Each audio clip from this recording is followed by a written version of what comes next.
La confrontation avec la peur est une façon magique de faire face aux choses qu'on a à faire dans cette vie. Vous savez, oubliez la sécurité, vivez pour l'expérience.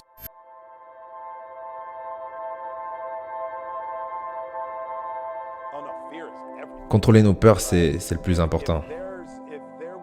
S'il y avait un concept que je pourrais suggérer aux gens, ça serait d'avoir une confrontation journalière avec vos peurs. Le problème avec les peurs, c'est qu'elles vous mentent.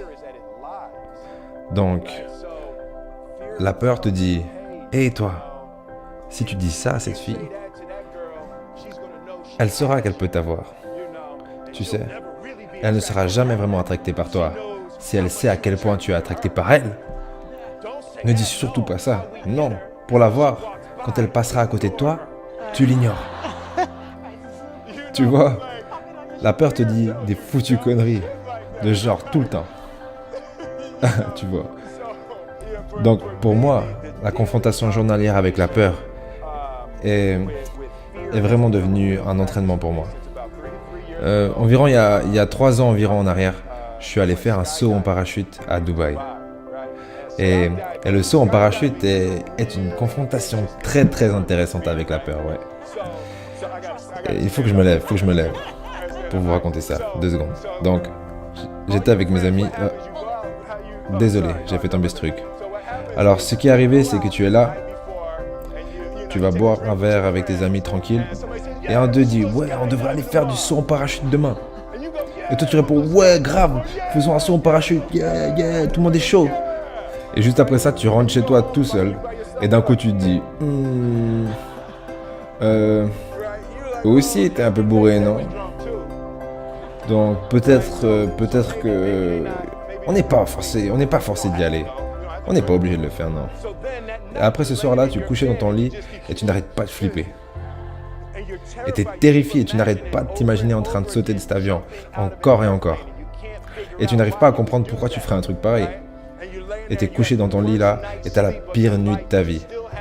Mais tu as toujours l'espoir que tes amis étaient bien bourrés.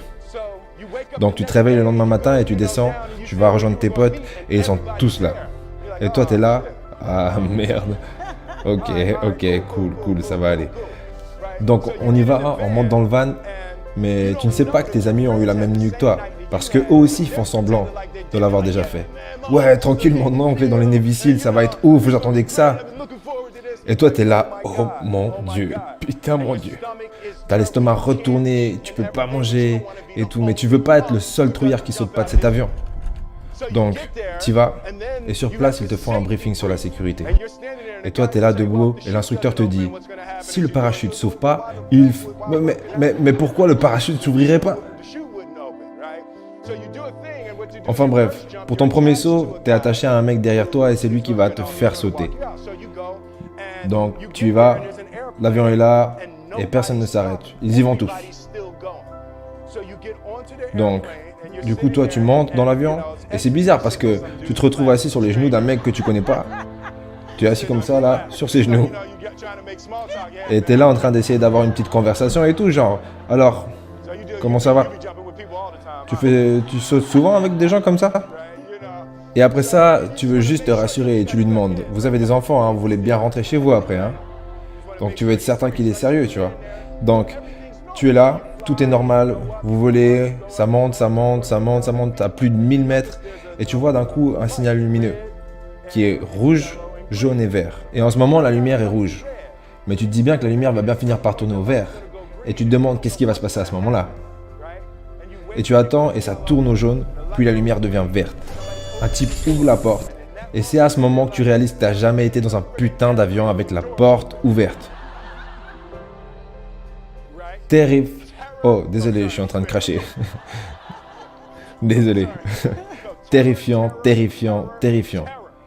Donc tu vas, et ensuite, tu es intelligent, donc tu t'es assis au fond. Comme ça, tu commences pas le premier, tu vois, déjà.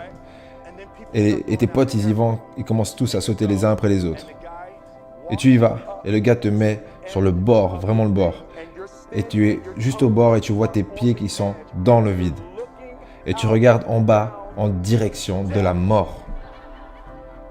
Et il dit à 3. Et il dit 1, 2. Et il te pousse à 2 parce que les gens s'accrochent à 3. Et toi, tu es là. Et tu tombes de l'avion. Et en une seconde, tu réalises que c'est le moment le plus magique de ta vie. Tu es en train de voler. Tu n'as pas l'impression de tomber parce que tu es comme retenu par le vent.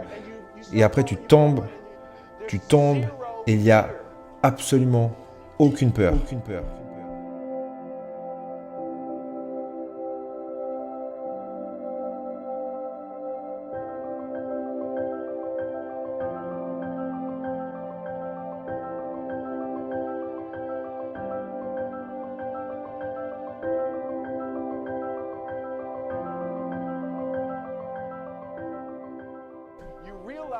Tu réalises que quand tu arrives au point le plus dangereux, il n'y a en fait plus aucune peur. C'est magique. C'est magique. Tu voles. Tu fais ça. Et après 20 secondes, 25 secondes, 40 secondes, et tu as assez de temps pour être là comme ça. Ah, mais je la connais cette tour là-bas. Oh, c'est l'océan. Tu commences à faire tout ça et la leçon pour moi a été pourquoi avais-tu peur dans ton lit le soir d'avant? Pourquoi avais-tu besoin de cette peur? Au pire, n'y va pas. Pourquoi tu as peur dans ton lit 16 heures avant de sauter? Pourquoi avais-tu peur dans la voiture? Pourquoi n'as-tu pas pu apprécier ton déjeuner? Pourquoi as-tu besoin de cette peur? Tu avais peur de quoi? Tu n'es même pas vers l'avion. Toutes les étapes avant celle où tu sautes n'ont pas besoin d'être vécues à travers la peur. Ça fout juste en l'air toute ta journée. Et tu n'es pas obligé de sauter. Mais là, à ce moment quand tu sautes, et tu devrais être terrifié, tu vis justement le plus beau moment qui soit. Et l'univers cache les meilleures choses de la vie derrière la peur. De l'autre côté de vos plus grandes peurs se trouvent toutes les meilleures choses de la vie. J'aime être connecté avec les gens et avec les idées. J'ai ma mission écrite sur une feuille. Et tous les ans, je changeais un peu cette mission. Mais ces dernières années, la mission est restée la même. Cette mission dit